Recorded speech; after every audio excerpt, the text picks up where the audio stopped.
6장 28절부터 7장 7절까지 말씀 보도록 하겠습니다. 제가 읽어드리겠습니다.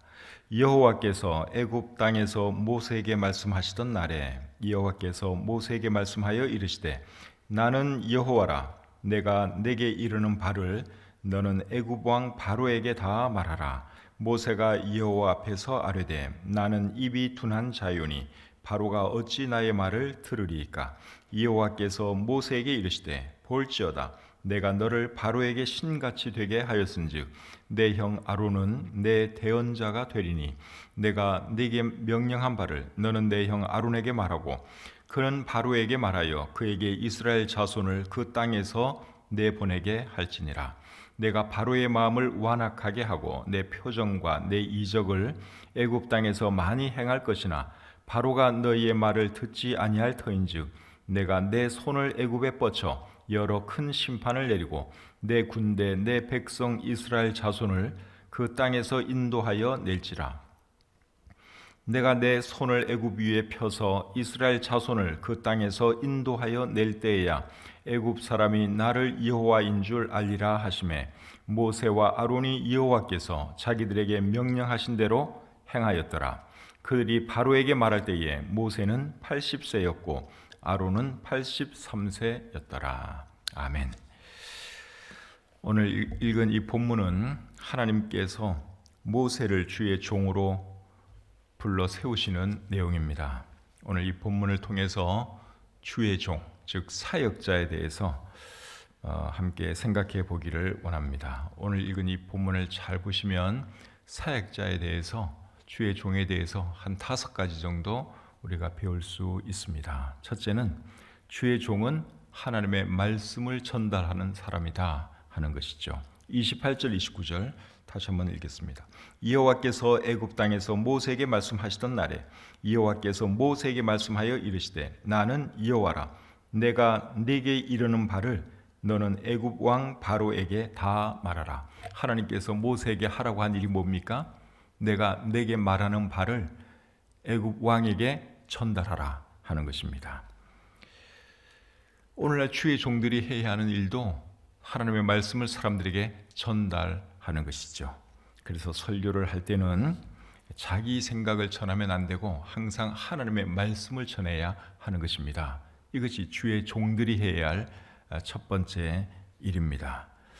성경 구절 하나 읽고 자기 생각 전하는 설교자들도 간혹 있는데 그렇게 하는 것은 성경적인 설교라고 할 수 없습니다. 성경적인 설교는 하나님의 말씀 전하는 것이 성경적인 설교입니다. 설교의 방식은 여러 가지 있을 수 있어요. 강해 설교일 수도 있고 또 주제 설교일 수도 있고 방식은 달리 할 수 있는데 어쨌든 중요한 것은 성경을 근거로 해서 말씀을 전해야 한다 하는 것입니다. 그렇지 않고 성경을 무시한 자기 생각 전하는 것은 그거는 설교가 아니다. 성경적인 설교가 아니다 하는 것이죠. 그리고 사람들이 여러분 정말 듣고 싶어 하는 건 뭐겠습니까? 교회에 와서 설교자들부터 정말 듣고 싶은 것은 그 설교자의 개인 생각이 아닙니다. 하나님의 말씀, 하나님의 음성이 듣고 싶은 것이죠. 그래서 우리 설교자들은 항상 하나님의 말씀을 전해야 한다 하는 걸 우리가 꼭 기억해야 하죠. 그래서 저와 우리 교회 설교자들이 하나님 말씀만 잘 전해주도록 우리 성도님들이 기도해 주시면 고맙겠습니다. 두 번째로 주의 종은 말을 못해도 괜찮습니다. 자, 30절부터 7장 2절 말씀 또 보겠습니다. 모세가 여호와 앞에서 아뢰되 나는 입이 둔한 자요니 바로가 어찌 나의 말을 들으리이까. 여호와께서 모세에게 이르시되 볼지어다 내가 너를 바로에게 신같이 되게 하였은즉 내 형 아론은 네 대언자가 되리니 내가 네게 명령한 바를 너는 내 형 아론에게 말하고 그는 바로에게 말하여 그에게 이스라엘 자손을 그 땅에서 내보내게 할지니라. 하나님께서 모세에게 내가 하는 말을 바로 왕에게 전하라 그렇게 말을 했더니 모세가 뭐라고 말했습니까? 나는 입이 둔한 사람입니다. 그렇게 말을 했죠. 나는 말을 잘 못합니다. 그 뜻입니다. 그런데 여러분 모세는 바로 궁에서 자랐기 때문에 학식도 많았고 그리고 애굽 말도 굉장히 유창하게 잘하는 사람입니다. 사도행전 7장 22절에 보시면 이렇게 기록되어 있습니다. 모세가 애굽 사람의 모든 지혜를 배워 그의 말과 하는 일들이 능하더라. 그의 말과 하는 일들이 능하더라. 그렇게 말을 하고 있어요. 그러니까 이 말씀에 의하면 모세가 말을 잘하는 사람입니까? 못하는 사람입니까? 말을 잘하는 사람이죠. 말에 능했다 그랬으니까. 그런데 왜 말 못한다고 그렇게 말했는지 제가 이해가 잘 안 됩니다. 어쩌면 모세가 히브리어는 조금 부족했을 수 있어요. 왜냐하면 바로궁에서 쭉 자랐기 때문에 어릴 때, 아주 어릴 때, 갓난아기 때 어머니가 유모를 해서 어느 정도 뭐 조금은 어머니로부터 히브리 말을 배웠을 거예요. 근데 커서는 계속 어머니가 유모 역할을 하지 않았겠죠. 그냥 애굽의 학문을 배웠습니다. 그러니까 애굽 말은 애굽 사람처럼 유창하게 잘했지만 히브리 말은 오히려 조금 딸릴 수도 있었습니다. 그런데 모세가 바로 왕에게 말을 할 때는 히브리어로 말을 합니까? 애굽 말로 말을 합니까? 애굽 말로 말을 하는 것이죠. 그러니까 히브리어 못하는 것 전혀 관계가 없습니다. 그냥 애굽 말만 잘하면 돼요. 왜냐하면 애굽 왕 앞에서 말을 하는 거니까. 그런데도 나는 말을 못합니다. 그렇게 말을 했거든요. 참 이해가 안 가죠. 어쩌면 모세가 겸손해서 그렇게 말을 했을 수도 있습니다. 하나님 앞에서 자신을 낮추다 보니까 나는 말을 못합니다.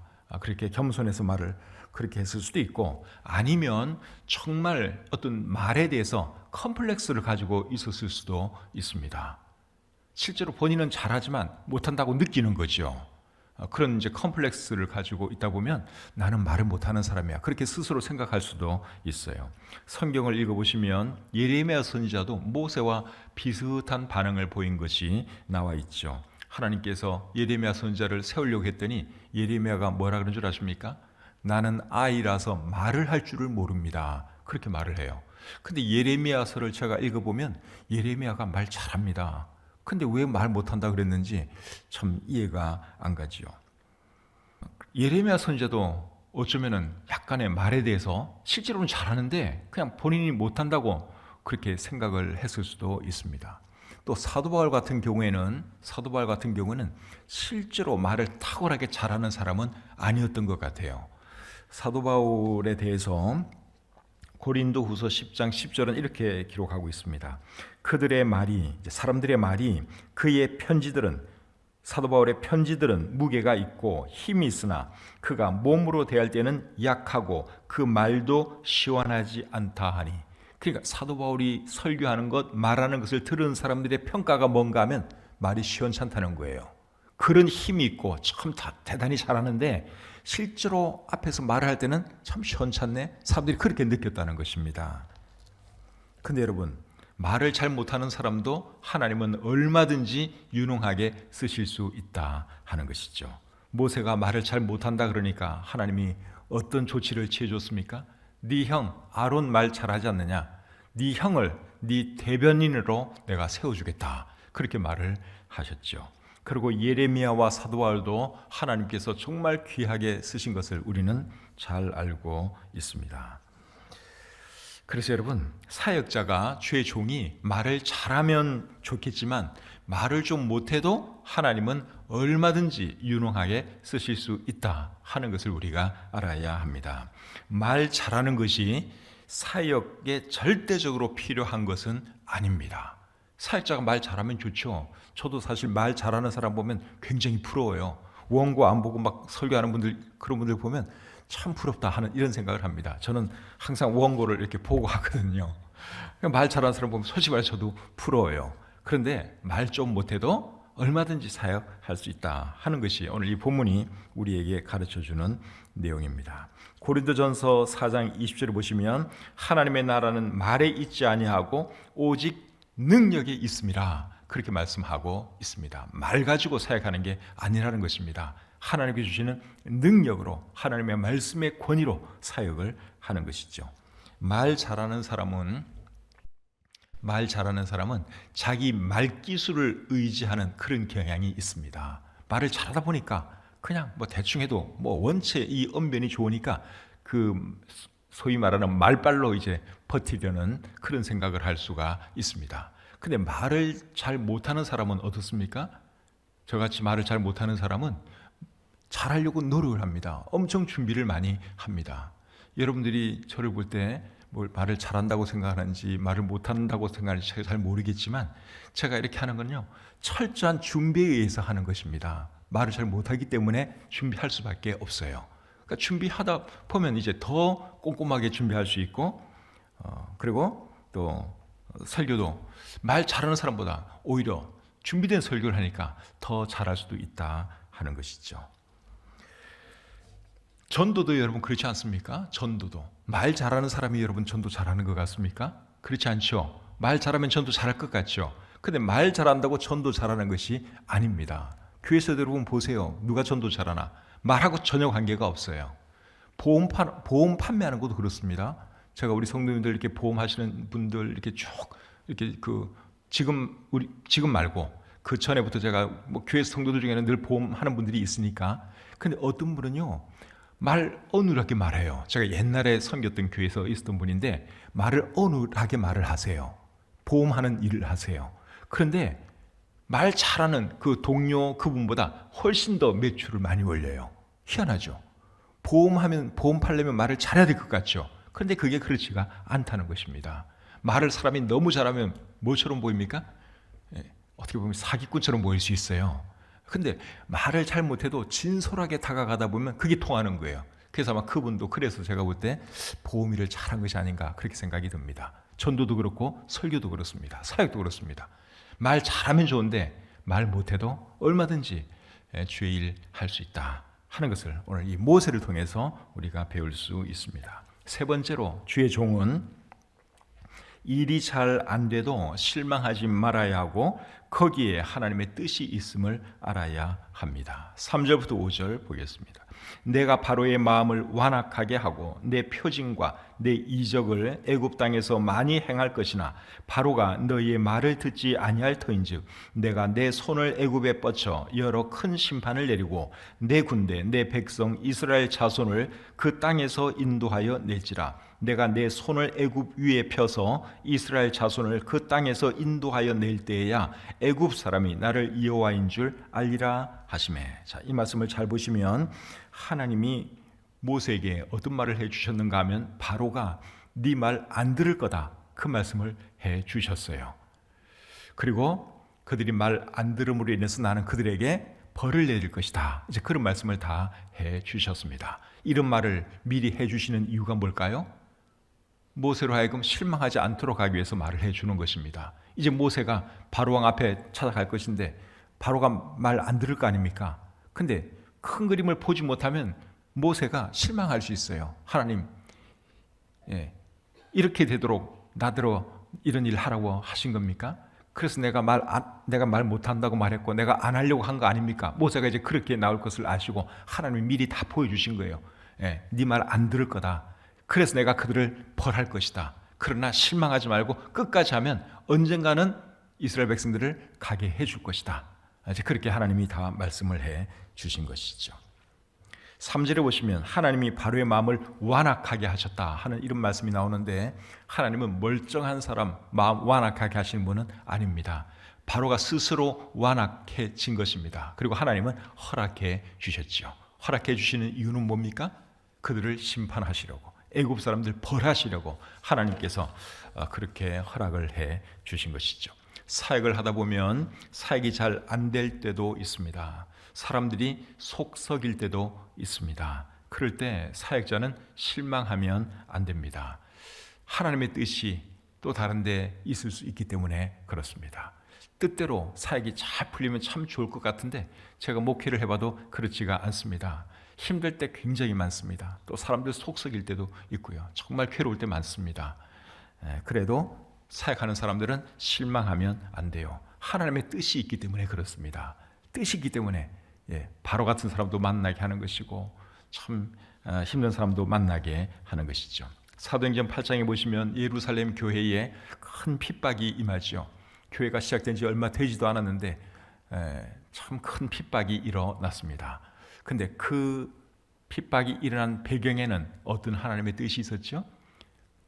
예루살렘 교회 성도들을 각처로 흩어지게 하셔서 각 지역으로 복음 전하게 하시려는 하나님의 뜻이 있었습니다. 우리의 삶에도 마찬가지예요. 일이 뜻대로 안 될 수 있어요. 힘든 일 생길 수도 있어요. 그러나 거기에 하나님의 뜻이 있다 하는 것을 우리가 미리 볼 줄 알아야 합니다. 네 번째로 주의 종은 하나님 말씀에 순종해야 합니다. 6절 말씀을 보겠습니다. 6절. 모세와 아론이 여호와께서 자기들에게 명령하신 대로 행하였더라. 모세와 아론이 참 훌륭한 하나님의 사람들이죠. 하나님께서 명령하신 대로 행하였더라. 참 훌륭한 분들입니다. 주의 종은 주님께서 말씀하시면 무조건 순종해야 합니다. 그게 참된 주의 종입니다. 근데 주의 종 그러면 풀타임으로 사역하는 사람들만 주의 종으로 생각하기 쉬운데 주님을 주님이라고 부르는 사람들은 다 주의 종들입니다. 맞죠? 예, 저도 주의 종이죠. 주의 일하니까. 근데 여러분들도 다 주의 일하는 사람들이고 예수님을 주님 하는 사람들이죠. 그러면 여러분들도 주의 종들이에요. 그럼 주의 종들은 누구의 말을 들어야 하는 것입니까? 우리 주님의 말을 들어야 하는 것이죠. 주님 말씀이라면 무조건 순종해야 합니다. 누가복음 6장 46절에서 예수님이 이런 말씀을 하십니다. 너희는 나를 불러 주여 주여 하면서도 어찌하여 내가 말하는 것을 행하지 아니하느냐. 참 예수님께서 날카롭게 지적을 하셨습니다. 너희가 나더러 주여 주여 하는데 왜 내 말은 안 듣느냐. 그렇게 말씀을 하셨는데 여러분 우리가 주의 종이라면 우리가 주님을 주님으로 부르고 산다면 주님 말씀에 순종하면서 살 수 있기를 바랍니다. 입으로만 맨날 주님 주님 그러고 말은 지독하게 안 듣는 그런 사람 되지 마시고 정말 하나님 말씀 잘 듣고 순종하는 그런 사람들이 되어야 합니다. 마지막 다섯 번째로 주의 종은 나이가 많아도 될 수 있습니다. 자, 7절 말씀을 보겠습니다. 그들이 바로에게 말할 때에 모세는 80세였고 아론은 83세였더라. 모세가 하나님의 부르심을 받았을 때 그의 나이가 몇 살이었다고요? 80세. 그리고 그의 형 아론은 83세. 형제가 3살 차이였습니다. 80세, 83세에 모세와 아론이 하나님의 부름을 받았습니다. 근데 모세가 살던 그 시대에 사람들이 보통 몇 년을 살았느냐? 7, 80년 살았습니다. 7, 80년. 어떻게 하시는가 하면 시편 90편 10절에 보시면 시편 90편은 모세가 기록한 글이죠. 시편 90편 10절에 보시면 우리의 연수가 70이요 강건하면 80이라고 말씀을 하고 있죠. 모세가 기록한 글이에요. 그러니까 모세 시대의 사람들의 수명이 70이요 강건하면 80이었던 것을 우리가 알 수 있습니다. 근데 모세는 80세에 부름을 받은 거예요. 죽을 날이 얼마 안 남은 상태에서 모세가 하나님의 부르심을 받았다 하는 것이죠. 하나님의 부름을 받고 열심히 일을 했더니 하나님께서 그에게 건강도 주시고 그리고 120세까지 살도록 축복해 주셨습니다. 모세의 형 아론은 123세까지 살았습니다. 그러니까 여러분들이 그 당시에는 120세까지 살고 123세까지 사니까 80세도 청년이지 그렇게 생각하시면 안 된다는 거예요. 모세의 말이 인생이 70이요 강건하면 80이라 그랬어요. 그 당시 사람들이 그렇게 살았기 때문에 그렇게 말을 한 것입니다. 그런데 열심히 일을 하고 주의 사역을 하니까 하나님께서 그들의 건강에 복을 주셨고 장수하도록 해 주신 것입니다. 그 순서를 여러분들이 바꿔서 생각하시면 안 되는 거예요. 그러니까 건강과 장수의 비결이 무엇입니까? 일을 열심히 하는 것입니다. 주의 일이든지 하나님께서 그에게 맡겨주신 그 일을 열심히 하면서 살아가면 하나님께서 건강도 주시고 장수의 복도 주시고 그러는 것이죠. 요새는 60세에 보통 60세 전후로 이제 이렇게 은퇴들을 많이 하는데 60세에 은퇴를 하면 한 30년을 일 없이 이제 살아야 되는 거예요. 요새는 90세까지는 보통 사니까 60세에 은퇴를 하면 30년을 일 없이 살아야 되는데 30년 동안 일 없이 산다고 하는 것은 그는 제가 볼 때 굉장히 무료합니다. 그래서 빨리 은퇴를 하신 분들은 60세라고 해서 그 이제 놀고 그렇게 하실 것이 아니라 뭔가 보람 있는 일을 찾으셔야 합니다. 그래야지 건강에도 도움이 되고 장수하는 데도 도움이 됩니다. 60이 이제 딱 끝났다고 해서 이제 은퇴했다고 해서 그냥 슬슬 놀 생각이나 하고 그러면은요 그게 건강에 더 안 좋습니다. 그래서 뭔가 보람 있는 일을 찾아서 하는 것이 좋습니다. 특별히 할 일을 못 찾겠다. 그러면 교회 와서 뭔가 할 일을 찾아서 청소도 도와주시고 이런 거 저런 거 하면 참 좋죠. 우리 은퇴하신 분들이 토요일 날 교회 오셔서 청소들 많이 도와주시는데 참 감사하죠. 정말 잘하는 것입니다. 갈렙이 이 산지를 내게 주소서, 내가 그들을 쫓아내겠습니다. 그렇게 말을 했을 때 그의 나이가 몇 살이었습니까? 85세였습니다. 그러니까 여러분, 우리가 요새는 하긴 뭐 100세 시대라 그러잖아요. 그러니까 빨리 은퇴하면 그냥 이제 놀 생각하지 마시고 뭔가 보람 있는 일을 찾아서, 물론 시간적인 여유를 가지고 여행도 하시고 하는 건 다 좋아요. 그러나 뭔가 보람 있는 일을 찾아서 하는 것이, 그것이 인생을 보람 있게 사는 길이다 하는 것을 우리가 꼭 기억하고 살았으면 좋겠습니다. 오늘은 주의 종에 대해서, 사역자에 대해서 5가지 생각해 보았는데 오늘 이 말씀이 우리에게 도움이 되었으면 좋겠습니다. 기도하겠습니다. 하나님, 은혜와 사랑을 감사합니다. 간밤에 편히 쉬게 해주시고 건강한 몸으로 일어나서 또 하루의 삶을 이렇게 시작합니다. 오늘 하루 삶 가운데도 하나님 함께 해주시고 하나님께 영광 돌리며 열심히 살아가게 해 주시옵소서. 모세가 참 죽음을 바라보아야 할 나이에 하나님의 부름을 받고 하나님께 놀랍게 쓰임받은 것을 우리가 압니다. 하나님, 우리도 참 하나님께서 부르시는 그날까지 열심히 보람 있는 일을 하면서 살아갈 수 있도록 도와주시옵소서. 또 주님의 종들로서 주님 말씀에 순종하며 살아가는 우리의 모든 지체들 되게 해 주시옵소서. 이어지는 기도 시간을 주님께 의탁합니다. 함께 해주시고 또 도와주시기를 원하오며, 또 지금 특별히 상중에 있는 우리 한은심 사모님 그 가정을 하나님 지켜주시고 붙들어 주시옵소서. 병중에 있는 연약한 지체들도 여러분 계십니다. 하나님 불쌍히 여겨주시고 그 연약한 부분들 하나님 어루만져 주시옵소서. 오늘 한날의 삶을 통해서 하나님께 영광이 돌려지게 하시고 우리 성도님들 어디서 무엇을 하든지 정말 보람있게 오늘 하루 살아가게 해 주시옵소서. 모든 것 감사드리며 예수님의 이름으로 기도드립니다. 아멘.